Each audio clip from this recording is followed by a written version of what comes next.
Hey, speaking of first responders, I didn't realize this. Huh. But Sing Out Loud raised a lot of money for first responders in our school district. Whoa, I that's didn't even know awesome. this. I didn't even know this was part of what the ticket price included. Really? I did not know this. That's awesome. Hadn't heard it anywhere. Troy, where were you? I'm sorry, I thought everybody knew. Oh my God, really? So you got the press release. I thought everybody knew. Oh, this is really knew. cool. Nobody knew. The event significantly impacted both philanthropy and the local community, they say, thanks to a charity fee included in each ticket. I didn't know there was a charity included in each ticket.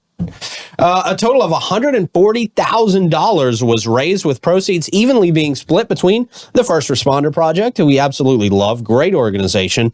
They really do a lot for mental health for our first responders in our area and beyond, as well as the St. Johns County School District. Yeah, for their music programs. Yeah. That's awesome. Kids can't afford instruments. That's amazing. They're going to have that huge. That's a opportunity. massive chunk of money for these organizations, man. I'm so pumped. That is awesome. Yeah, that's a big deal. So big shout out to Sing Out Loud. I believe they had about 32,000 overall fans that showed up. How cool over the 2 days. That is man. great. That's a big crowd. Yeah. It's a huge crowd. And a happy crowd. Yeah, man, for sure. For sure. Everybody, I just heard great things all around the board from everybody who went. Yeah. And I will say they did a great job with traffic as well. Mm-hmm. I think I forgot to mention this, but getting in and getting out was not a problem. I had no issues. I was surprised, man. Pleasantly surprised. The only hiccup was Friday night, and I think they had it fixed by Saturday. Yeah. The getting in the door I understand thing. they changed the queuing systems and some of those things, but then again, it's the fact that everybody showed up at one time on Friday night. So Yeah. next year, they're possibly looking at Saturday, Sunday to avoid that.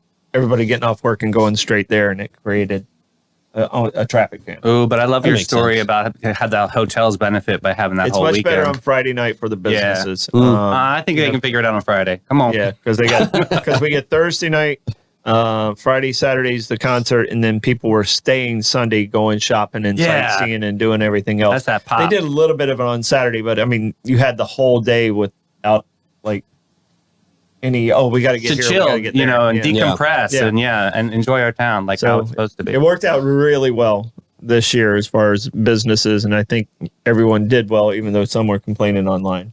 Oh, really? Well, you're always going to get that. Yeah. We got 30-some thousand people, yeah. What's that? We got 30-some thousand people. There's bound to be some Yeah. errands in You're there. going to get a pop from that. Yeah. Big And pop. even in the auxiliary venues, with a lot of local musicians, they got great exposure Yeah, too. the Oak was The packed Oak all was weekend. jamming, man. Yep. Yeah. Great. Yeah. So all in all, big deal. But I did not realize there was that charitable component at all. Yeah, now I know. I feel way better about. I can't wait for next year. I'm saving my pennies. And you'll be surprised how many times that actually happens. Artists will say, "Hey, can you do this?" And the amphitheater staff puts it into the ticket, and it's marked in there when you get your receipt. If you actually get a receipt, it's marked in there.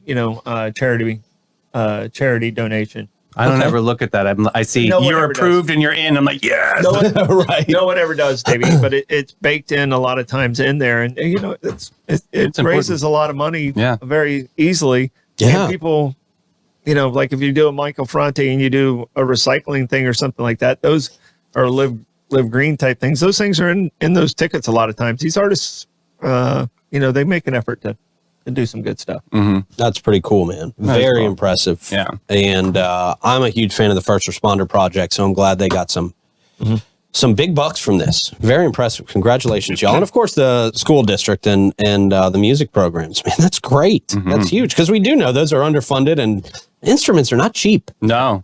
God dang, they're not cheap, man. Yeah. Last time Mumford and Sons came home again, got a donation.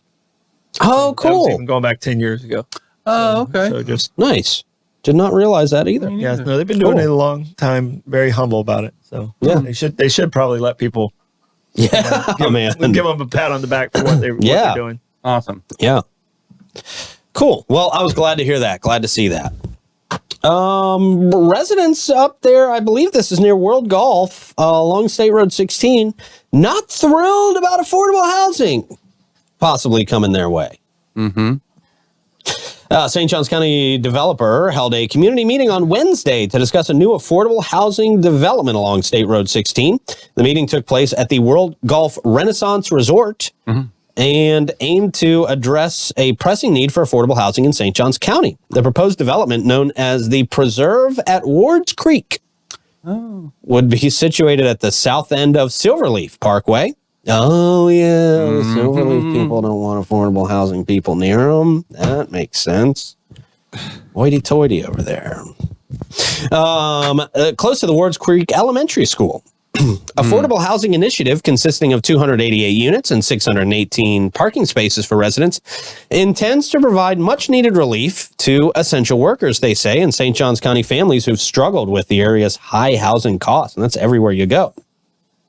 St. Johns County, they say, is known for being one of Florida's most affluent and fastest growing counties. That's because everybody who's not affluent can't afford to be here anymore. Right, true. With an average home price of approximately $500,000. Really? I wish. I wish. I got to check the Zillow on my house. Seriously, like me, I can sleep in my car. I'll be just fine. Right? Dominium is the developer. Can we find a less menacing name? Yeah, that's a crazy Dominium. It's like Freddy Krueger. Yeah. Oh, very menacing, man. They're sitting in the meeting like, what do we call ourselves? Something where we can go in any neighborhood. How about Dominion? The camera just cuts to a guy with glowing eyes in a dark corner. Dominium. Yeah, it's not a really good public image there on that Terrible one. name. Okay, Satan, we're going with your idea. Mommy, who knocked down all those trees? Dominion. Jeez, man. Let's go for a rebrand, Right, guys. golly. Maybe people will be more accepting to your Short career track. Yeah. What are you? I'm the PR guy for Dominium.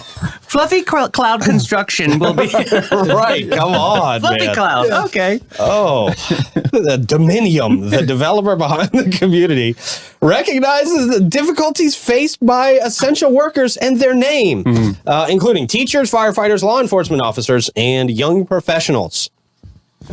And yeah, that's another thing. I don't know how any kids ain't nobody moving out of their house at 18 with these prices. Can you imagine? Parents, boy, some parents are like, well, we only have to deal with our kid till they're 18. Yeah, right. Nope.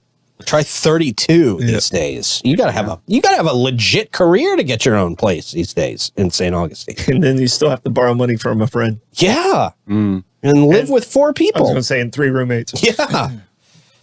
These individuals often find themselves priced out of the market due to high costs of ownership and the challenges of saving for a down payment. Yeah, that's a big deal. That's a big deal, too. The rising rental market has also placed a significant financial burden on everybody. Concerns from some community members revolve around the area's existing infrastructure's ability to accommodate more residents. They got a lot of room out there. Some argue that the local roadways and school districts are already overburdened. Despite the debate, St. Johns County has taken steps to address the issue of affordable housing, including approving a nearly $500,000 affordable housing grant earlier this year. Additionally, an ordinance passed in the previous year defers certain fees for affordable housing developments. Dominium. Yeah. Led the community meeting and was available to address questions and concerns from attendees out there. I heard it almost went to fisticuffs. Really? Yeah. Well, that's because literally the devil was in attendance. Yeah. I mean, I told you that name would work. Get good, get God. rich people don't know how to fight. No. Come on. Well, they do in the courts. That's how they fight. Would you say rich people don't know how to fight? Yeah, they don't know how to fight. Yeah. But they can steal everything in your bank account. Right. That's how they fight. Well, yeah. But if it comes to fisticuffs, Hey.